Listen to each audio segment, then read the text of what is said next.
desert highway, cool wind in my hair, the warm smell of camellia rising up through the air. And up ahead in the distance, I saw shimmering light. My head grew heavy and my sight grew dim. I had to stop for the night. There she stood in the doorway. I heard the mission bell, and I was thinking to myself, this could be heaven or this could be hell. And she lit up a candle, and she showed me the way. There were voices down the corridor. I thought I heard them say, welcome to the Hotel California. Such a lovely place, such a lovely place. Plenty of room at the Hotel California, any time of year, you can find it here. Good morning, Blue Shift, and that was Hotel California with Josie and Frank Julian, and I'm sure you can recognize the sweet sound of Sean McCool on the guitar. Good choice, Willie. Good morning, Ken, and thank you very much. It's a real pleasure to hear Sean playing the guitar and Jose singing while we're orbiting the Earth at 150 miles. A real treat, so thank you very much for that. And we'll rouse ourselves out of the bunk and get started.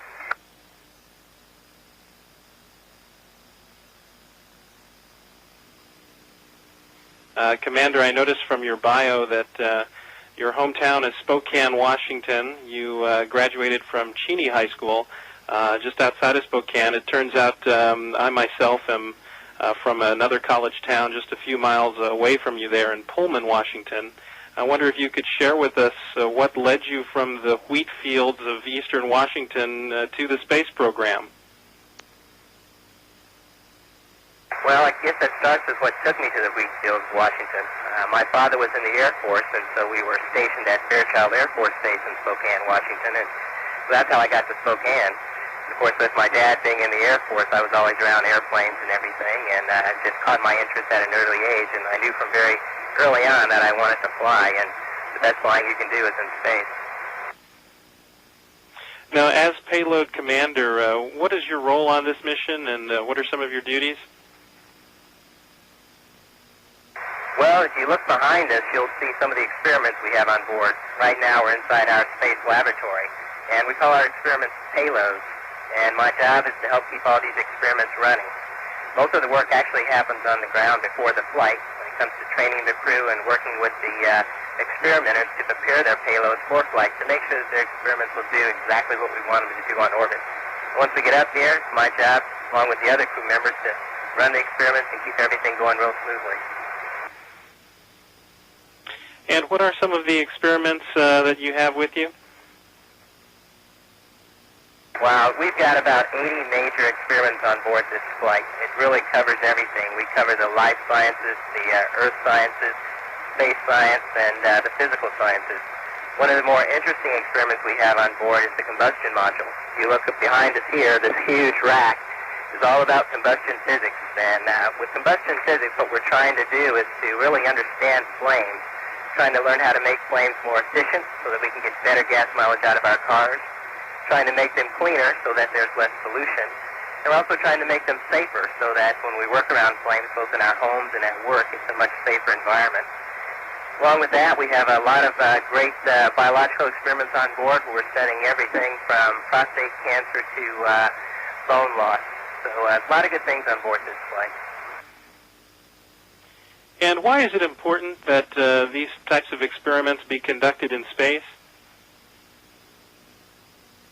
Well, space provides us with a few unique things. And one of the unique things we get from space is, of course, that we get rid of gravity. And on Earth, gravity is always there, and it masks many of the properties that we try to look at.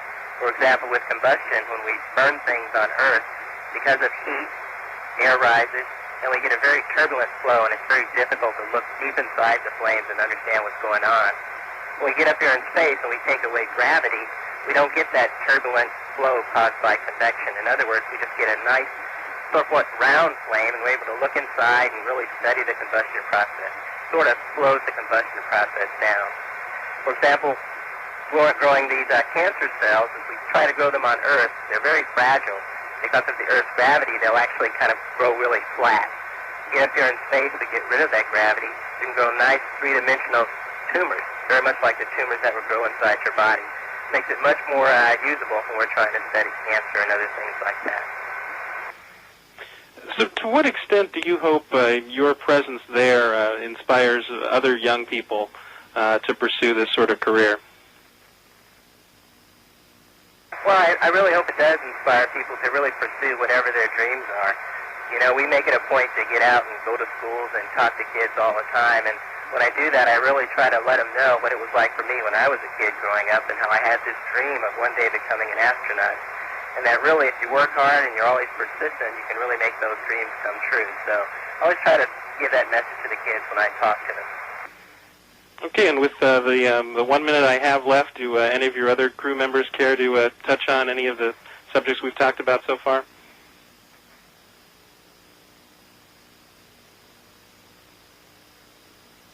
You talk about inspiring kids. We have quite a few experiments on board were actually submitted by students from not only around the United States but around the world.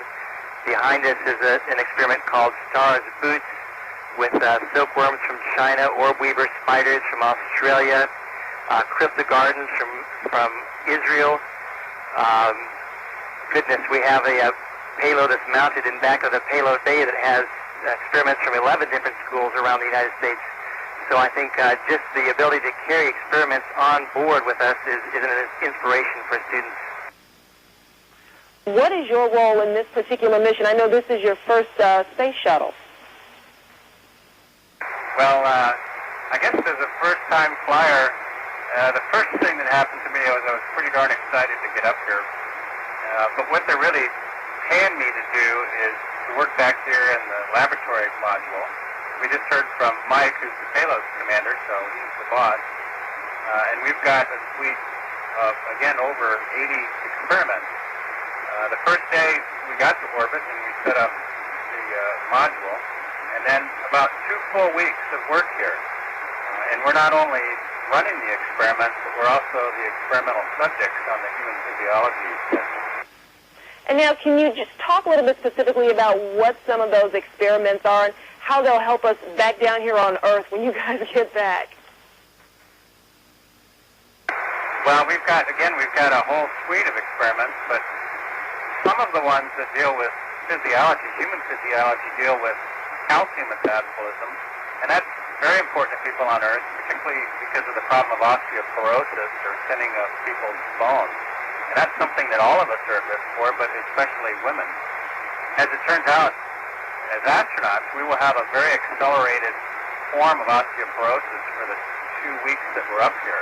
Because our bones aren't being stressed, our body will start losing calcium. So we're part of that study, and we've been studied before the flight, during, and after. And the hope is that learning, again, we're a model for that, learning what happens to us, we may be able to prevent bone loss not only for other astronauts, but for people who are at long-term bed rest or just people as they get older. Complementing that, we actually have multiple experiments that have bone cells in cultures. And so in the many racks you see behind us, we have cells growing, some that form bones, some that remove bones. And those will be compared with the studies that the rest of us are participating in. And again, if we can figure out just a little bit, even just a little bit about why that occurs, it's a huge impact because of the many, many people that osteoporosis affects on Earth. All right, and I know one part of this shuttle is it's rather historic because you have the first Israeli astronaut on board. Dave, have you had a chance to do any research projects with him? How is that, being up in space for such an historic mission in that way?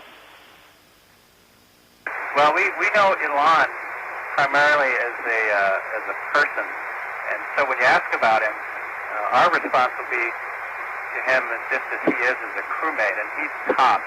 I'd really have to say that he's probably the calmest crew member on the vehicle. and he's got a very subtle and dry sense of humor, and so that's our main reaction to him. And he's also technically extremely competent. So if you're looking for a crewmate, he's was and is just top. And I'm wondering, did you take anything special from Hampton Roads with you? I know you graduated from EVMS several years ago, but I mean, do you have anything up there to remind you of this area, be it from school or Langley, Virginia, or anything like that?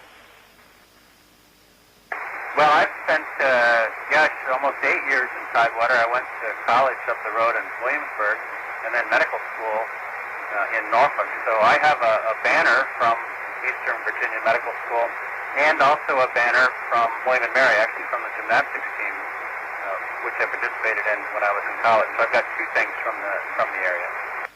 On board the space shuttle up there?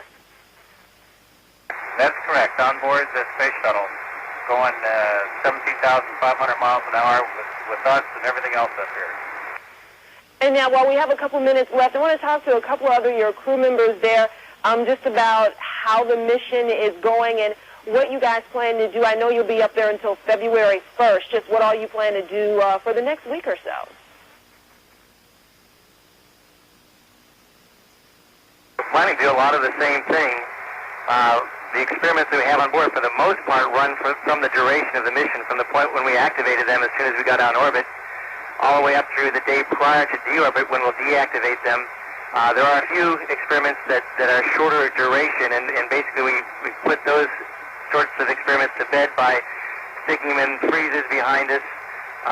But it's really routine ops throughout the duration of the mission. And now, Mike, how's Dave doing? This is his first mission up there. How would you say he's doing?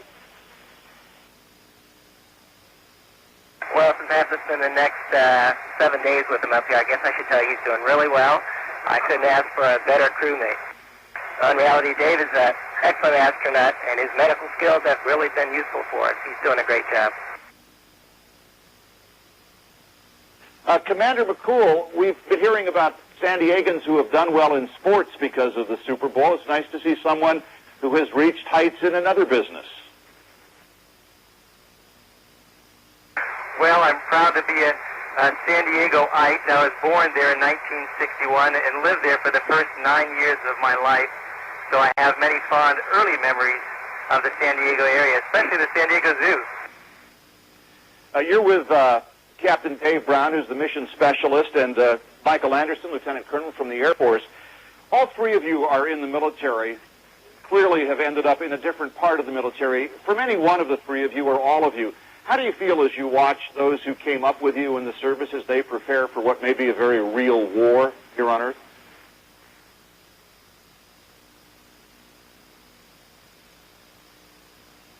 Well, I feel like saying a prayer, basically, for them all and for the world as a whole, that we don't have to go to war. And I feel a lot of sympathy for those that would be called up to action if they did, and I hope that they come home safely. And it would not be complete if we did not ask for your sense about the game on Sunday. What about the Super Bowl? I'm going to root for Oakland. I have memories of watching football games with my dad. Oh, I'm in trouble, Dave says. But and I have fond memories of watching the Oakland Raiders play, and Tampa Bay didn't have a football team back then, so I don't have quite the same memories as I do of the Oakland Raiders. So I'm going to go for Oakland. Well, the captain outranks you. Now, is he going for Florida? For Tampa Bay? Well, I'd have to say that having been launched out of Florida, there's a heck of a lot of people that worked really hard from that state to get us up here, and so I'm gonna go for Tampa. Okay, Michael, you're not off the hook. Colonel, who are you rooting for? Well, I'm rooting for the Houston Texans. Well, that'll work. But I guess I'll have to wait for a few years. Gentlemen, a good completion of your mission. Things have gone well, and thank you very much for joining us. Thank you. Pleasure talking with you. And here comes another beautiful day of science in space of STS 107, and we're looking back to the payload bay, and we're looking at the lab that we have on Space Lab. And in a minute, we'll get into the lab and see some science that we conduct there. Right now, we're in the lab, in the aft module of the lab, and there's Mike Anderson conducting a combustion chamber experiment, which is called softball.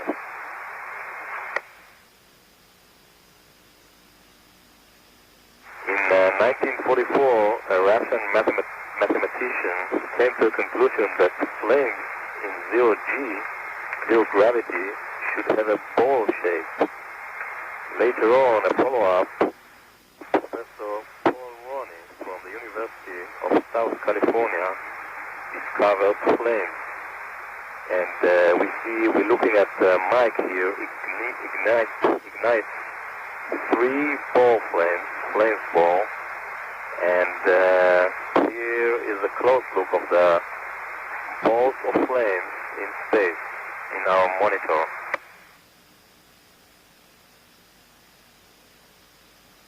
We up in space monitor and control the whole operation through a PGC, which is actually a laptop, and we have a lot of gas bottles, which you see on the right of the screen.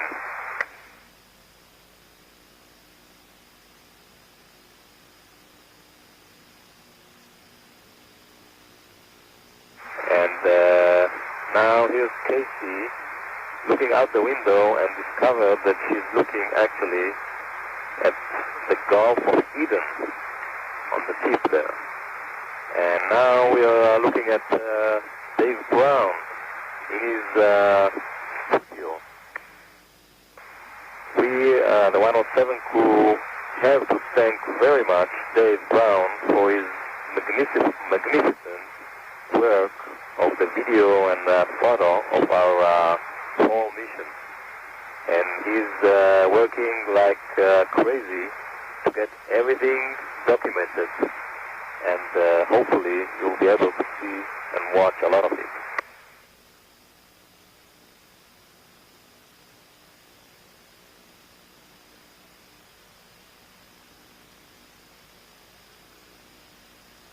He's sitting right now, okay, he's actually getting ready to bed. So here's Dave brushing his teeth, making the last preparation to go to bed.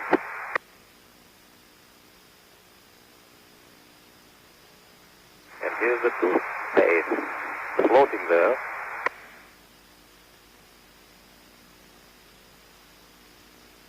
You have to keep all inside your mouth. And here's Dave getting into his bunk to sleep. That's the bunk we use for sleeping.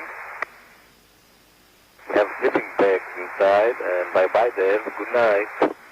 Closing the door because we operate 24 hours a day, and we have to continue to operate. And now we're watching Laurel Clark in her PDS-05 bioreactor development system, which is actually prostate cancer research of the University of Virginia, of Professor Leland Chung. And Laurel actually is transferring fixation to the cells right now. We need to work inside the Ziploc so that no spills are coming out.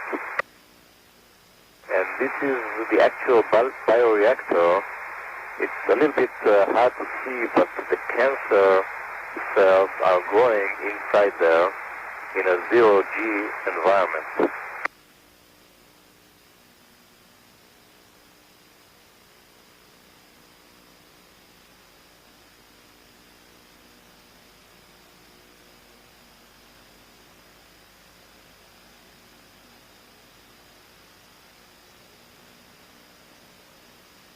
Of course, the scientists have a lot of data and telemetry out of the bioreactor locker there. And here's the PGC that controls the bioreactor from our lab.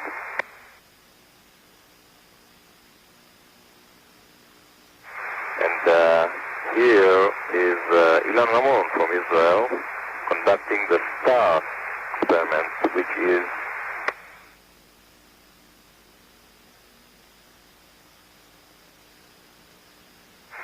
a student experiment.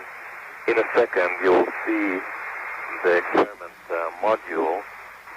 Right now, Casey is trying to capture some Earth orbs with our cameras out of the window, and I think we'll be going over Africa.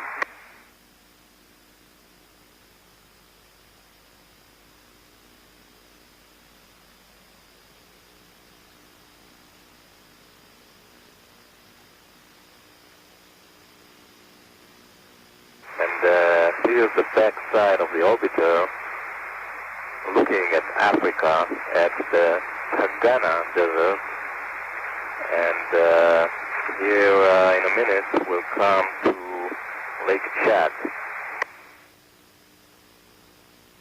This is Lake Chad under the back of the orbiter.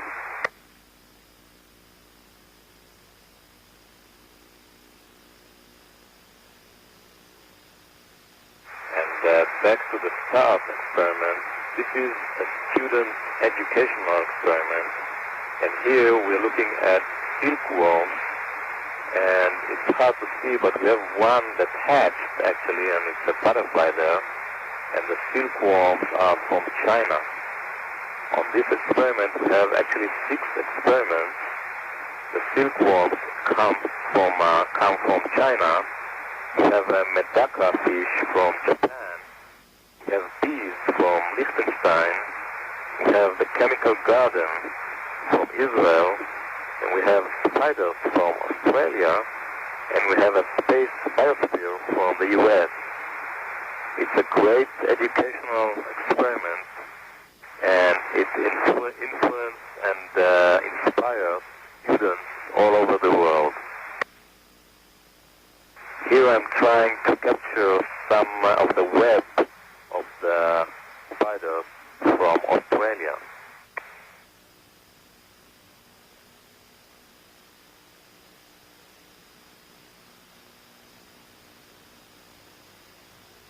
This is the inside of the STARS module. It's a little bit tough to see. And here's Rick Husband, our commander, in the BRIC experiment. The BRIC experiment is out of Ohio State University, and it tries to understand the orientational and distribution of the tips of some cells. Rick uses a special gun to fixate the cells after some time. And here are the 2 guns in the hands of our commander, our great commander, Rick Husband. And back to Laurel, she is conducting the osteo experiment. We have 2 experiments on board, the osteo and the aristo. The osteo comes from Canada, the aristo from ESA, from Europe, and they both investigate bone cell loss, which is actually the cause of osteoporosis on Earth. Here in space, there's a lot of bone loss, much more. And that concludes our daily crew choice video. And you could see we have a lot of experiments and science internationally and educationally on board. Lauren, that was an awesome video and great narration. I don't think Tom Cruise did as good a job on the ISS video that was done in 3D. So we appreciate all that effort. I know it takes a lot to put a video like that together, but it was very helpful for us on the ground to see what you've been doing. Thanks for the great work.